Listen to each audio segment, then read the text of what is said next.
എള്ള് കൃഷി ചെയ്യാൻ ഒരുപാട് കാര്യങ്ങൾ ശ്രദ്ധിക്കാനുണ്ട്. എള്ള് കൃഷി ചെയ്ത് പരിപാലന മുറകൾ കൃത്യമായി ചെയ്ത് എങ്ങനെ ലാഭം നേടാം എന്ന് പറഞ്ഞു തരികയാണ് വെള്ളായണി കാർഷിക കോളേജിലെ assistant professor doctor Athul Jayapal. Doctor Athul ജയപാലുമായി സംസാരിക്കുന്നത് ഷിബു ജോർജ്. ഡോക്ടർ അതുൽ, പരിപാടിയിലേക്ക് സ്വാഗതം. Thank you. ഡോക്ടർ അതുൽ, ഈ എള്ള് കൃഷിയെക്കുറിച്ച് നമ്മൾ സംസാരിച്ചു. അതിൻ്റെ പ്രാധാന്യം എന്തുവാണെന്ന് വിശദീകരിക്കാമോ? എള്ള് എന്ന് പറയുന്നത് തന്നെ അനശ്വരയുടെ വിത്ത് എന്നാണ് നമ്മൾ പറയുന്നത്. കാരണം ഇതിൽ ധാരാളമായി ആൻറ്റി ഓക്സിഡൻസും ഫ്ലേവനോയിഡ്സും ഒക്കെ ഇതിൻ്റെ അകത്തുള്ളത് കൊണ്ട് ഒരുപാട് ആയുർവേദിക് പ്രിപ്പറേഷൻസിനും നമ്മൾ ഉപയോഗിക്കുന്നുണ്ട്. മാത്രവുമല്ല, ഇതിൽ ധാരാളം minerals, calcium, iron, vitamin B, vitamin E ഒക്കെ അടങ്ങിയിട്ടുണ്ട്. അതുകൊണ്ട് തന്നെ മാത്രമല്ല, ഈ എള്ളിൻ്റെ എണ്ണ നമുക്കറിയാം, അത് അച്ചാറിടാനൊക്കെ നമ്മൾ ഉപയോഗിക്കുന്നുണ്ട്. കുറച്ചധിക കാലം അത് കേടുകൂടാതെ ഇരിക്കും എന്നുള്ളത് കൊണ്ടാണ് നമ്മളത് എള്ളെണ്ണ ഉപയോഗിക്കുന്നത്. നമ്മുടെ സംസ്ഥാനത്ത് എള്ള് കൃഷി ഏത് പ്രദേശങ്ങളൊക്കെയാണ് അധികം ചെയ്തു വരുന്നത്? മുമ്പ് പല സ്ഥലങ്ങളിലും ചെയ്തു വരുന്നെങ്കിലും ഇപ്പോൾ അത് ഒരു ഓണാട്ടുകര മേഖല എന്ന് പറയുന്ന നമ്മുടെ കൊല്ലം, ആലപ്പുഴ ജില്ലകളിൽ വരുന്ന സ്ഥലങ്ങളിലാണ് കൂടുതലായിട്ടും എള്ള് കൃഷി ഇപ്പം നിലനിൽക്കുന്നത്. അത് ഏകദേശം 570 ഹെക്ടറോളം സ്ഥലത്ത് ഇപ്പം നിലവിൽ എള്ള് കൃഷി ഓണാട്ടുകര മേഖലയിൽ തന്നെയുണ്ട്. ഇതല്ലാതെ തിരുവനന്തപുരത്തും മറ്റ് സ്ഥലങ്ങളിലുമൊക്കെ ചെറിയ രീതിയിൽ ആൾക്കാർ ഇപ്പം വീണ്ടും എള്ള് കൃഷിയിലോട്ട് വന്നു തുടങ്ങിയിട്ടുണ്ട്. ഈ ഓണാട്ടുകര എള്ളിന് ഭൗമസൂചിക പദവിയും ലഭിച്ചിട്ടുണ്ട്, അതല്ലേ? അതെ. നമ്മുടെ കാർഷിക സർവകലാശാലയുടെ IPR സെല്ലുണ്ട്, ഭൗതിക സ്വത്തവകാശ സെല്ല്. ഇവിടുത്തെ പഠനത്തിൽ നിന്ന് നമുക്ക് മനസ്സിലായെന്ന് വെച്ചാൽ മറ്റ് സ്ഥലങ്ങളിൽ കൃഷി ചെയ്യുന്ന എള്ളിനത്തിനേക്കാളും നമ്മുടെ ഓണാട്ടുകര മേഖലയിൽ ചെയ്യുന്ന എള്ളിനത്തിന് ഔഷധ ഗുണം കുറച്ചുകൂടെ കൂടുതലുണ്ടെന്ന് കണ്ടെത്തുകയും അങ്ങനെ നമ്മൾ GI രജിസ്ട്രേഷൻ അപ്ലൈ ഒക്കെ ചെയ്തു. ഇത്തവണ നമുക്ക് കിട്ടിയിട്ടുണ്ട്. അത് നല്ലൊരു കാര്യം തന്നെയാണ്. ഒരു സ്പെഷ്യൽ ഐഡന്റിറ്റി കിട്ടിയിട്ടുണ്ട്. അതെ. അപ്പോൾ ഈ എള്ള് കൃഷിയെക്കുറിച്ച് നമ്മൾ സംസാരിച്ചാൽ ഇതിന് ആവശ്യമുള്ള കാലാവസ്ഥ അല്ലെങ്കിൽ മണ്ണിൻ്റെ സ്ഥിതി, അതൊക്കെ എന്തുവാണിത്? ഇപ്പം ഞാൻ നേരത്തെ പറഞ്ഞ ഓണാട്ടുകര മേഖലയിലാണ് കൂടുതലും എള്ള് കൃഷി ഉണ്ടാകുന്നതെന്ന് പറയുന്നത്. അവിടുത്തെ മണ്ണിൻ്റെ ഒരു പ്രത്യേകത എന്ന് പറഞ്ഞാൽ കൂടുതൽ മണൽ കലർന്നിട്ടുള്ള മണ്ണാണ്. അപ്പോൾ അതുകൊണ്ട് തന്നെ വളങ്ങളൊന്നും നമ്മൾ കൊടുക്കുന്നത് അധികം നേരം മണ്ണിൽ നിൽക്കില്ല. മഴയൊക്കെ വരുമ്പോഴും അതെല്ലാം ഒലിച്ച് പോകാറുണ്ട്. വളരെ ന്യൂട്രിയൻസ് കുറവായിട്ടുള്ള ഒരു മാർജിനൽ സോയിൽ എന്ന് നമ്മൾ പറയത്തക്ക രീതിയിലുള്ള മണ്ണിൽ പോലും എള്ള് നന്നായിട്ട് വളരും. നല്ല നീർവാഴ്ചയുള്ള മണ്ണാണെങ്കിൽ നല്ല രീതിയിൽ നമുക്ക് കൃഷി ചെയ്യാൻ പറ്റും. സാധാരണ കൃഷിക്കാർ 2 രീതിയിലാണ് കൃഷി ചെയ്യുന്നത്. ഒന്ന് കരപ്രദേശത്തും പിന്നൊന്ന് വയലിലും. ഇപ്പോൾ കരപ്രദേശത്തൊക്കെ ചെയ്യുന്ന കൃഷിക്കാരാണെങ്കിൽ ഇപ്പം നല്ല സമയമാണ്, ഓഗസ്റ്റ് സെപ്റ്റംബർ മാസങ്ങളിലാണ് നമ്മളത് കൃഷി ചെയ്യുന്നത്. ഇനി വയലിലൊക്കെ ചെയ്യുകയാണെങ്കിൽ നമ്മൾ മുണ്ടകൻ നെല്ല് കൊയ്ത് കഴിഞ്ഞതിന് ശേഷം നമുക്കവിടെ എള്ള് വിതയ്ക്കാവുന്നതാണ്. അതിൻ്റെ സീസൺ ഏകദേശം ജനുവരി മുതൽ ഏപ്രിൽ വരുന്ന നമ്മുടെ ആ സമ്മർ സീസണാണ് നമ്മൾ കൂടുതലും ഉപയോഗിക്കുന്നത്. അപ്പം കാലാവസ്ഥ എനിക്ക് തോന്നുന്നു ടോട്ടലായിട്ട് നല്ലത് തന്നെയാണ്. അതെ, കാലാവസ്ഥ നമുക്ക് നമ്മുടെ കേരളത്തിന് അനുയോജ്യമായ ഒരു വിള തന്നെയാണ് എള്ള്. അപ്പോൾ ഇതിനു വേണ്ടി ഏത് കൃഷിയാണെങ്കിലും നമുക്ക് നല്ല വിളവ് കിട്ടണമെങ്കിൽ ഇനങ്ങൾ എന്തായാലും നല്ലതായിരിക്കണം. അപ്പം എള്ളിന് വേണ്ടിയുള്ള നല്ല ഇനങ്ങളെക്കുറിച്ചൊന്ന് പറയാമോ? സാധാരണ കൃഷിക്കാർ അവരുടെ കയ്യിലുള്ള എള്ള് അല്ലെങ്കിൽ കടയിൽ നിന്ന് മേടിക്കുന്ന എള്ള് ഇതൊക്കെയാണ് അവർ ഉപയോഗിക്കുന്നത്. അപ്പോൾ ഇതിന് അധികം ഒരു നല്ല വിളവും നമുക്ക് ഉറപ്പ് പറയാൻ സാധിക്കില്ല. നമ്മുടെ കേരള കാർഷിക സർവകലാശാല പുറത്തിറക്കിയിട്ടുള്ള കുറച്ച് നല്ല ഇനങ്ങൾ ഇപ്പം അവൈലബിൾ ആയിട്ടുണ്ട്. അതിൽ എടുത്തു പറയേണ്ടത് കായംകുളം 1, തിലോത്തമ, തിലക്, തിലറാണി എന്നീ ഇനങ്ങൾ വളരെ നല്ല രീതിയിൽ നമുക്ക് പെർഫോം ചെയ്യുന്നതായിട്ട് കണ്ടിട്ടുണ്ട്. ഏകദേശം 100-110 ദിവസം അതിന് മൂപ്പുണ്ട്. എൻ്റെ പ്രൊഡക്ടിവിറ്റിയും നല്ലതാണ്. അതെ, വളരെ നല്ലതാണ്. ഇതല്ലാതെ തിലധാര എന്ന് പറയുന്നൊരു ഇനമുണ്ട്. അത് ഏകദേശം 78 ദിവസം കൊണ്ട് നമുക്ക് വിളവെടുക്കാം.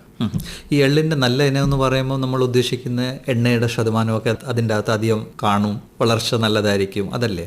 ശരിക്കും എള്ളിൻ്റെ നമ്മൾ നോക്കുകയാണെങ്കിൽ അതിൻ്റെ പകുതിയോളം ഏകദേശം 40 മുതൽ 50% നമുക്ക് എണ്ണ തന്നെയാണ്. പിന്നെ ഒരു 20% പ്രോട്ടീൻ, അങ്ങനെയാണ് അതിൽ പോകുന്നത്. എള്ളിൻ്റെ ഈ ഇനങ്ങൾ മെച്ചപ്പെട്ടതെന്ന് പറയാൻ കാര്യം അതിൻ്റെ വിളവാണ്. നമുക്ക് ഈൽഡ് നോക്കുമ്പോഴത്തേക്ക് മറ്റ് സാധാരണ ലോക്കൽ ഇനങ്ങളെക്കാളും നല്ല വിളവ് നമുക്ക് ഈ ഒരു ഇനങ്ങളിൽ നിന്ന് കിട്ടുന്നുണ്ട്. ഈ ഇനങ്ങളുടെ ലഭ്യത എങ്ങനെയാണ്?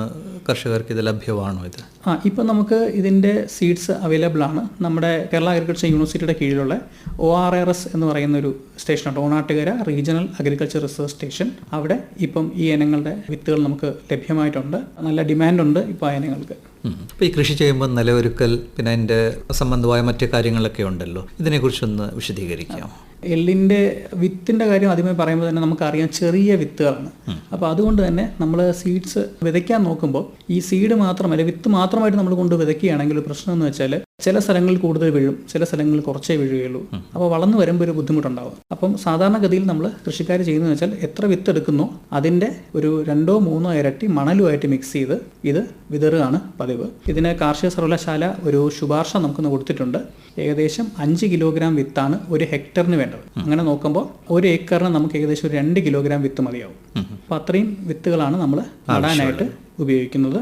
ചെറിയ വിത്തുകളായതുകൊണ്ട് തന്നെ നമുക്ക് നടുന്ന സമയത്ത് നന്നായിട്ട് നമ്മുടെ നിലം നന്നായിട്ട് ഉഴുത് വൃത്തിയാക്കിയതിന് ശേഷം അതിൽ കട്ടകളൊക്കെ ഉണ്ടെങ്കിൽ അതൊക്കെ ഉടച്ചിട്ട് വേണം നമ്മൾ സാധാരണയായിട്ട് വിത്ത് വിതറാറുള്ളത്.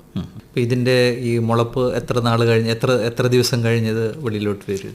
ശരിക്കും എള്ളെന്നൊക്കെ പറയുമ്പോൾ നമുക്കൊരു 5 ദിവസം എടുക്കും അതൊന്ന് പുറത്ത് വരാൻ വേണ്ടി. ആദ്യത്തെ സമയത്ത് നമുക്ക് ഇതിൻ്റെ കളയാണോ എള്ളാണോ എന്നുള്ളത് നമുക്ക് തിരിച്ചറിയാൻ ചെറിയ പ്രയാസം ഉണ്ടാവും. പിന്നെ അത് 5 ദിവസം കഴിയുമ്പോഴത്തേക്ക് നമുക്കിത് നല്ല രീതിയിൽ ഗ്രോത്ത് വരും. ഇതിന് വളപ്രയോഗം എങ്ങനെയാണ് ചെയ്യുന്നത്? സാധാരണ ഒരുപാട് കൃഷിപ്പണികളൊന്നും വേണ്ടാത്ത ഒരു വിളയാണ് എള്ളെന്ന് പറയുന്നത്. നന്നായിട്ട് നമ്മൾ വളപ്രയോഗം ചെയ്ത് നന്നായിട്ട് പരിപാലിച്ച് വരികയാണെങ്കിൽ നല്ല വിളവ് തരുന്ന സെസാം നന്നായിട്ട് റെസ്പോണ്ട് ചെയ്യുന്നതാണ്. അപ്പോൾ അതിന് നമുക്ക് കേരള കാർഷിക സർവകലാശാല നമുക്കൊരു ശുപാർശ കൊടുത്തിട്ടുണ്ട്. കാലിവളം അല്ലെങ്കിൽ ജൈവവളം നമുക്ക് ഒഴിവാക്കാൻ പറ്റാത്ത ഒരു കാര്യമാണ്. ഇത് ഒരു ഹെക്ടറിന് ഏകദേശം 5 ടൺ, അതായത് 5000 കിലോയാണ് നമ്മൾ ശുപാർശ ചെയ്യുന്നത്. ഒരു ഏക്കറിൻ്റെ കണക്കെടുക്കുകയാണെങ്കിൽ ഏകദേശം ഒരു 2 ടണ്ണോളം 2000 കിലോയോളം കാലിവളം നിർബന്ധമായിട്ട് നമ്മൾ കൊടുത്തിരിക്കണം. ഇതല്ലാതെ നമ്മുടെ NPK വളങ്ങളുണ്ട്. അപ്പോൾ NPK ഏകദേശം അതിനും ഒരു കണക്കുണ്ട്. 30, 15, 30 കിലോഗ്രാം എന്നാണ് എൻ്റെ കണക്ക്. ഇപ്പം നമ്മുടെ കൃഷിക്കാരൊക്കെ ആണെങ്കിൽ യൂറിയ, രാജ്ഫോസ്, പൊട്ടാഷൊക്കെയാണ് ഇപ്പം സാധാരണയായിട്ട് ഉപയോഗിക്കുന്നത്. അപ്പം അങ്ങനെ ഉപയോഗിക്കുമ്പോഴത്തേക്ക് യൂറിയയ്ക്ക് ഏകദേശം ഒരു 25 kilogram, 30 kilogram rock phosphate, 20 kilogram potash ഇതാണ് ഒരു ഏക്കറിന് നമ്മൾ ശുപാർശ ചെയ്യുന്നത്. ഇതിന്റെ ഉപയോഗ രീതി എങ്ങനെയാണ്? അടിവളമായിട്ട് എല്ലാം കൊടുക്കത്തില്ല? അതെ, ഇത് ആദ്യത്തെ ഇതിൽ നമുക്ക് വേണമെങ്കിൽ നമ്മൾ ജൈവവളത്തിനോടൊപ്പം തന്നെ ചേർത്ത് നമുക്ക് മൊത്തത്തിൽ ഒന്നുകിൽ കൊടുക്കാം. ഇല്ല നമുക്ക് ജലസേചന സൗകര്യമൊക്കെ ഉണ്ട്, നനയ്ക്കാൻ സൗകര്യമൊക്കെ ഉണ്ടെന്നുണ്ടെങ്കിൽ യൂറിയ മാത്രം നമ്മൾ 1/4 ഭാഗമേ കൊടുക്കുകയുള്ളൂ. ബാക്കി 25% നമ്മൾ ഒരു മാസം കഴിയുമ്പോഴത്തേക്ക് മേൽവളമായിട്ട് കൊടുക്കാം. അല്ലെങ്കിൽ കൂടുതൽ നമ്മൾ സ്പ്രേ ആയിട്ട് നമുക്ക് കൊടുക്കാൻ പറ്റും. തളിച്ചു കൊടുക്കാൻ പറ്റും. ഒരു 3% വീര്യമാണ് നമ്മൾ പറയുന്നത്. അതായത് 30 ഗ്രാം 1 ലിറ്റർ വെള്ളത്തിൽ എന്ന തോതിൽ നമുക്ക് ചെടിക്ക് മേലിൽ കൂടെ ഇലകൾ വീഴത്തക്ക രീതിയിൽ തളിച്ചു കൊടുക്കാവുന്നതാണ്. ഇത് നട്ട് ഇത് കിളിച്ച് പുറത്തോട്ട് വന്ന് ആദ്യം വളമൊക്കെ നമ്മൾ കൊടുത്തു കഴിഞ്ഞ് അത് കഴിഞ്ഞിട്ട് കള നിയന്ത്രണം അല്ലെങ്കിൽ ഇങ്ങനത്തെ കാര്യങ്ങളൊക്കെ ശ്രദ്ധിക്കേണ്ടതുണ്ടോ? അതെ, എള്ളിനെ സംബന്ധിച്ചിടത്തോളം കളനിയന്ത്രണം വളരെ പ്രധാനപ്പെട്ടതാണ്. കാരണം ആദ്യത്തെ 15 മുതൽ 25 ദിവസം അല്ലെങ്കിൽ 15 മുതൽ 20 ദിവസം വരെയുള്ള ഒരു കളനിയന്ത്രണം നമ്മളപ്പോൾ കൊടുക്കണം. ഈ കളനിയന്ത്രണം കൊടുക്കുന്നതിനോടൊപ്പം തന്നെ 2 കാര്യങ്ങൾ കൂടെ നമുക്ക് ചെയ്യാനുണ്ട്. ഇടയൊന്ന് ഇളക്കി കൊടുക്കണം. അതുമാത്രമല്ല, നമ്മൾ തിന്നിങ് എന്ന് പറയുന്ന ഒരു പ്രോസസ്സുണ്ട്. അത് ഞാൻ നേരത്തെ പറഞ്ഞ പോലെ വിതയ്ക്കുമ്പോഴത്തേക്ക് കുറച്ച് വിത്തുകൾ കൂടുതൽ വീഴുകയാണെങ്കിൽ ചില സ്ഥലത്ത് അതെ അവിടെ ഒരുപാട് കൂടുതൽ ചെടികളുണ്ടെങ്കിൽ അതിനെ നമുക്ക് മുഴുവനായിട്ട് പിഴുത് കളയാൻ പറ്റും. ആ സ്ഥലങ്ങൾ മാത്രമാണ്. അപ്പം നമ്മൾ ശ്രദ്ധിക്കേണ്ടതെന്ന് വെച്ചാൽ ഓരോ ചെടികൾ തമ്മിലും ഒരു 15 സെന്റിമീറ്റർ അകലമെങ്കിലും ഉണ്ടാവണം. അതെ, ഒട്ടും ഇല്ലാത്ത സ്ഥലത്ത് നമുക്ക് ഈ പറിച്ചത് തിരിച്ചു നടാൻ പറ്റുമോ? നട്ടാൽ വരാൻ സാധ്യതയില്ല. ഇല്ല, അത് സാധാരണ നമ്മളങ്ങനെ ചെയ്യാറില്ല. നമ്മളങ്ങനെ ഒരു എക്സ്പെരിമെന്റ് ചെയ്തു നോക്കി, പക്ഷെ അതത്ര സക്സസ് ആയിരുന്നില്ല. നമുക്ക് വീണ്ടും വിത്ത് തന്നെ ഇടേണ്ടതായിട്ടുണ്ട്. ഒരു വളപ്രയോഗം അല്ല, നമ്മളിപ്പം കളനിയന്ത്രണം 15 ദിവസം അല്ലെങ്കിൽ 20 ദിവസത്തിനകത്ത് നമ്മൾ ചെയ്യേണ്ടതായിട്ടുണ്ട്. അത് കഴിഞ്ഞതിന് ശേഷം രണ്ടാമത്തെ ഒരു കളനിയന്ത്രണം കൂടെ നമുക്ക് ചെയ്യാൻ പറ്റും. ആവശ്യമെങ്കിൽ ഒരു 40ാമത്തെ ദിവസം നമുക്ക് ചെയ്യാവുന്നതാണ്. ഈ തിന്നിങ് എന്ന് പറയുന്നത് എത്ര ദിവസം കഴിഞ്ഞിട്ടാണ് ചെയ്യേണ്ടത്?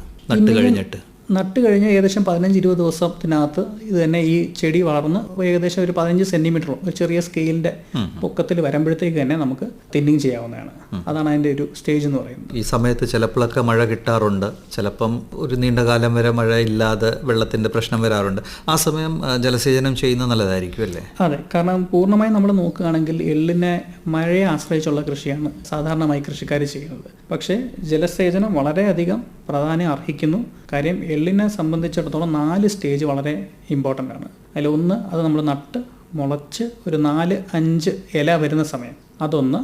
അത് കഴിഞ്ഞിട്ട് ഇതിൻ്റെ ശിഖരങ്ങൾ വരുന്ന ബ്രാഞ്ചിങ് ആ സമയത്ത്, പിന്നെ പൂവിട്ട് തുടങ്ങുമ്പോഴും അതിൻ്റെ പോട് കത്തിക്ക വരുന്ന സമയങ്ങളും, ഈ 4 സ്റ്റേജിലും നമുക്ക് മഴ ലഭ്യമല്ല എന്നുണ്ടെങ്കിൽ ജലസേചനം കൊടുക്കുന്നത് വളരെ നല്ലതായിട്ടിരിക്കും. അങ്ങനെ ചെയ്താലായിരിക്കും വിളവ് നല്ലതല്ലേ? നമുക്കൊരു 50% നമുക്കൊരു ഈൽഡ് കൂടുന്നതായിട്ട് നമ്മൾ കണ്ടിട്ടുണ്ട്. എള്ളിനെ ബാധിക്കുന്ന കീടങ്ങളും രോഗങ്ങളും ഒക്കെ ഒരു വെല്ലുവിളിയാണോ? പ്രശ്നം സൃഷ്ടിക്കാറുണ്ടോ? സാധാരണഗതിയിൽ നമുക്ക് അങ്ങനെ വലിയൊരു ഈൽഡ് കുറവ് വരത്തക്ക രീതിയിലുള്ളൊരു പ്രശ്നങ്ങൾ ഉണ്ടാവാറില്ല. എന്നാലും ഇലതീനി പുഴുക്കളും തണ്ടുതുരപ്പൻ പുഴുക്കളുമാണ് കീടങ്ങളിലായിട്ട് നമ്മൾ സാധാരണ കണ്ടുവരുന്നത്. ഇതെല്ലാ സ്റ്റേജിലും എഫക്റ്റ് ചെയ്യുമോ? ഇല്ല, ഇതൊരു 15-20 ദിവസം കഴിയുമ്പോഴത്തേക്കാണ് ഇത് സാധാരണ വന്നു തുടങ്ങുന്നത്. അപ്പോൾ നമുക്ക് സാധാരണ കടയിൽ കിട്ടുന്ന പ്രതിഷ്ഠമായിട്ടുള്ള ഏത് ഫോർമുലേഷൻ നമുക്ക് ഉപയോഗിക്കാം. സാഡ്രാക്റ്റിൻ ഉണ്ട്, നിംബസിഡിൻ ഉണ്ട്, നീമസോൾ, ഇതെല്ലാം നമുക്ക് ഉപയോഗിക്കാൻ പറ്റും. ഒരു 5 ml 1 ലിറ്റർ വെള്ളം എന്നുള്ള തോതിൽ നമുക്ക് സ്പ്രേ കൊടുത്തു കഴിഞ്ഞാൽ ഇത് മാറിക്കിട്ടും, അല്ലെങ്കിൽ ഇത് വരാതിരിക്കും. രോഗങ്ങൾ പറഞ്ഞാൽ രോഗങ്ങളിൽ പ്രധാനമായിട്ടുള്ളത് ഒന്ന് ഇലപ്പുള്ളി രോഗമാണ്. ഇലപ്പുള്ളി രോഗം എന്ന് പറഞ്ഞാൽ ഇലകളിൽ ചെറിയ പുള്ളികളായിട്ട് വന്നതിന് ശേഷം അത് വ്യാപിച്ച് തണ്ടുകളിലേക്കും അതിൻ്റെ കത്തിക്ക പോഡിലേക്കും ഒക്കെ വ്യാപിച്ച് നമ്മൾ അവസാന സ്റ്റേജ് ആകുമ്പോഴത്തേക്ക് ഇത് മൊത്തം കരിഞ്ഞ് നിൽക്കുന്നത് പോലെ നമുക്ക് തോന്നും. അങ്ങനത്തെ ഒരു രോഗം ഇപ്പോൾ വന്ന് തുടങ്ങിയിട്ടുണ്ട്. അപ്പോൾ ആ സമയത്ത് നമുക്ക് സ്യൂഡോമോണാസ്, ഇപ്പോൾ കൃഷിക്കാർക്ക് എല്ലാവർക്കും അറിയാവുന്നൊരു ഇതാണ് സ്യൂഡോമോണാസ്. എല്ലാ ജില്ലകളിലും നമുക്ക് വാങ്ങിക്കാൻ കിട്ടും. സ്യൂഡോമോണാസ് ഒരു 20 ഗ്രാം 1 ലിറ്റർ എന്നുള്ള തോതിൽ നമുക്കൊരു സ്പ്രേ കൊടുത്താൽ അത് കൺട്രോൾ ചെയ്യാൻ പറ്റും. ഇതല്ലാതെ വരുന്ന ഒരു ഇതെന്ന് പറഞ്ഞാൽ ഫൈറ്റോപ്ലാസ്മ കൊണ്ടുണ്ടാകുന്ന ഫില്ലോഡി എന്ന് പറയുന്നൊരു രോഗമുണ്ട്. ഫില്ലോഡിയിൽ സാധാരണ ഈ പൂ വരുന്നതിന് പകരം ആ പൂ രൂപപ്പെട്ടത് ഇലയായിട്ട് മാറും. അപ്പം അങ്ങനത്തെ ഒരു ഫില്ലോഡി കൊണ്ടുണ്ടാകുന്ന ഒരു ചെടിയിൽ നമുക്ക് ഇപ്പോൾ നിലവിൽ കൺട്രോൾ മെഷർ നമുക്കില്ല. നമുക്കത് പിഴുത് തന്നെ നശിപ്പിച്ച് കളയേണ്ടതുണ്ട്. അതും അത് എത്രയോ എളുപ്പം ചെയ്യുന്ന അത്രയും നല്ലത്, അല്ലെങ്കിൽ മറ്റേ ചെടിയിലോട്ടും അത് പടരാനുള്ള ചാൻസസ് ഉണ്ടല്ലോ. അതെ അതെ അതെ അത് ഒരുപാട് വന്ന് കുറച്ച് കഴിയുമ്പോൾ അത് പെട്ടെന്ന് ഇത് സ്പ്രെഡ് ചെയ്യുന്നുണ്ട്. അത് വരുന്നതിന് മുമ്പാണ് നമ്മളിത് പിഴുത് നശിപ്പിച്ച് കളയുന്നത്. അപ്പോൾ ഇത്രയൊക്കെ നല്ലപോലെ നമ്മൾ പരിപാലിച്ച് എള്ളിനെ മുന്നോട്ട് കൊണ്ടുപോയാൽ എൻ്റെ വിളവെടുക്കുമ്പം ശ്രദ്ധിക്കേണ്ട പ്രത്യേക കാര്യങ്ങൾ വല്ലതും ഉണ്ടോ? ഉണ്ട്. സാധാരണ എള്ള് എന്ന് പറയുമ്പോൾ ഒരു 100 ദിവസമാണ് നമ്മൾ ആവറേജ് പറയുന്നത്. ഇത് എങ്ങനെ വിളവെടുക്കിന് റെഡിയായി എന്ന് നമുക്ക് മനസ്സിലാവാൻ ഇതിൻ്റെ ഏറ്റവും താഴത്തെ ഇലകൾ നോക്കിയാൽ മതി. താഴത്തെ ഇലകൾ പഴുത്ത് ഒരു മഞ്ഞ നിറമായി തുടങ്ങുമ്പോഴാണ് ശരിക്കും നമ്മൾ വിളവെടുപ്പിന് പാകമായി എന്നുള്ളത് നമ്മൾ അറിയുന്നത്. അപ്പം എള്ള് നമ്മൾ സാധാരണ ചെയ്യുന്നതെന്ന് വെച്ചാൽ ഇപ്പോൾ ഓണാട്ടുകര മേഖലയൊക്കെ ആണെങ്കിൽ മണ്ണ് കലർന്ന മണൽ കലർന്ന മണ്ണാണ്. അപ്പോൾ നമുക്ക് പിഴുതെടുക്കാൻ എളുപ്പമുണ്ട്. അപ്പോൾ അങ്ങനെയുള്ള സ്ഥലങ്ങളിൽ വേരോടെ നമ്മൾ പിഴുതെടുത്തതിന് ശേഷം ഇത് ചെറിയ ബണ്ടിലാക്കി കെട്ടി നമ്മളിത് തണലത്ത് കൊണ്ട് വെക്കും. അത് ഒരു 3-4 ദിവസം അങ്ങനെ ഇരിക്കുമ്പോൾ ഈ താഴെന്നാണ് ഇത് മൂപ്പായി വരുന്നത്. അപ്പോൾ ഇത് പാകമായതിനു ശേഷം നമുക്ക് ആദ്യം കുറച്ച് വിത്തുകളൊക്കെ തൊഴിഞ്ഞു വീഴും. ആ വിത്താണ് ശരിക്കും നമ്മുടെ ഏറ്റവും നല്ല വിത്ത് എന്ന് പറയുന്നത്. അടുത്ത സീസണിൽ നമുക്ക് എടുക്കാൻ പറ്റുന്നത് ആ വിത്താണ്. ബാക്കിയുള്ള എള്ള് നമുക്ക് സാധാരണ നമുക്ക് എള്ളെണ്ണ ഉണ്ടാക്കാനും ഉണ്ടാക്കാനും ഒക്കെ നമുക്ക് ഉപയോഗിക്കാവുന്നതാണ്. ഈ 3 ദിവസം അല്ലെങ്കിൽ 4 ദിവസം നമ്മൾ തണലത്ത് വെച്ച് ഉണക്കിയതിന് ശേഷം ഒരു 3 ദിവസം നമ്മൾ വെയിലത്തും കൂടെ വെച്ച് ഉണക്കിയെടുക്കും.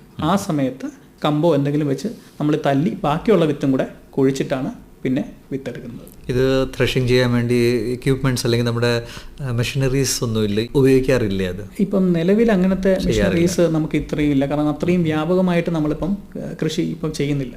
നമ്മുടെ കേരള കാർഷിക സർവകലാശാലയിൽ വെള്ളായണി കാർഷിക കോളേജിലെ അഗ്രോണമി ഡിപ്പാർട്ട്മെന്റ് 2 എക്യുപ്മെന്റ് ഇപ്പം പേറ്റന്റ് എടുത്തിട്ടുണ്ട്. അതിലൊന്ന് എള്ള് നടുന്ന ഒരു എക്യുപ്മെന്റും മറ്റൊന്ന് എള്ളിൽ ഈ ഹെർബിസൈഡ് അപ്ലൈ ചെയ്യുമ്പോഴത്തേക്ക് അതിന് ദോഷം വരാത്ത രീതിയിൽ ഹെർബിസൈഡ് എങ്ങനെ അപ്ലൈ ചെയ്യാം എന്നുള്ളത് കളനാശിനി അതെ അങ്ങനെ ഒരു പേറ്റന്റും കൂടെ എടുത്തിട്ടുണ്ട്. ഈ നടുന്ന മെഷീൻ എന്ന് പറയുമ്പോൾ അതെങ്ങനെയാണ്, വിത്തായിട്ട് നടുവോ അതോ ചെടിയായിട്ട് നമ്മൾ സാധാരണ ആൾക്കാർ നിന്ന് നടുകയാണെങ്കിൽ നമുക്ക് കൂടുതൽ വിതയ്ക്കുമ്പോൾ ഉള്ളൊരു പ്രശ്നം എന്ന് വെച്ചാൽ നമുക്ക് ഒരുപാട് വിത്ത് വേണ്ടി വരും. അപ്പം സാധാരണ വിത്ത് കുറവാണെങ്കിൽ നമ്മൾ ഇട്ടിട്ട് പോകുന്ന നോക്കും. അപ്പം അങ്ങനെയാണെങ്കിൽ നമുക്ക് ലേബർ കൂടുതൽ വരും. അപ്പം ഈ പുതിയ ടെക്നോളജി അല്ലെങ്കിൽ നമ്മുടെ പേറ്റന്റ് എടുത്ത ടെക്നോളജി വെച്ചിട്ട് നമുക്ക് ഈ മെഷീനറിയിൽ വിത്ത് ഫീഡ് ചെയ്ത് കൊടുത്തു കഴിഞ്ഞാൽ ഇത് പോകുന്നതനുസരിച്ച് ഇട്ടിട്ട് പോകുന്നതാണ്. അതേമാതിരി കളനാശിനി യൂസ് ചെയ്യാനാണോ അതോ കള ഡയറക്റ്റ് ആയിട്ട് മെക്കാനിക്കലായിട്ട് എടുക്കാനാണോ? ഇല്ല, ഇത് കളനാശിനി അടിക്കാൻ വേണ്ടിയാണ്. നമ്മുടെ പ്ലാന്റിനെ മാത്രം അത് കളനാശിനി വീഴാതെ പ്രൊട്ടക്ട് ചെയ്യും. ബാക്കി സ്ഥലങ്ങളിൽ മാത്രം ഹെർബിസൈഡ് അടിച്ചു പോകും. അപ്പോൾ ഈ 2 മെഷീൻസ് ഇപ്പം പേറ്റന്റ് ആയി ഇത് കർഷകരിലോട്ട് എത്തിയിട്ടുണ്ടോ? ഇല്ല, കർഷകരിലോട്ട് എത്തുന്ന പ്രോസസ്സ് ഇപ്പം നടന്നുകൊണ്ടിരിക്കുകയാണ്. ഇപ്പോൾ പേറ്റന്റ് കഴിഞ്ഞിട്ടുണ്ട്, കിട്ടിയിട്ടുണ്ട്. ഡോക്ടർ അതുൽ, താങ്കൾ പരിപാടിയിലേക്ക് വന്ന് എള്ള് കൃഷിയെക്കുറിച്ച് നമ്മൾക്ക് ഇത്രയും കാര്യങ്ങൾ ചർച്ച ചെയ്യാൻ സാധിച്ച് വളരെ നന്ദി. Thank you.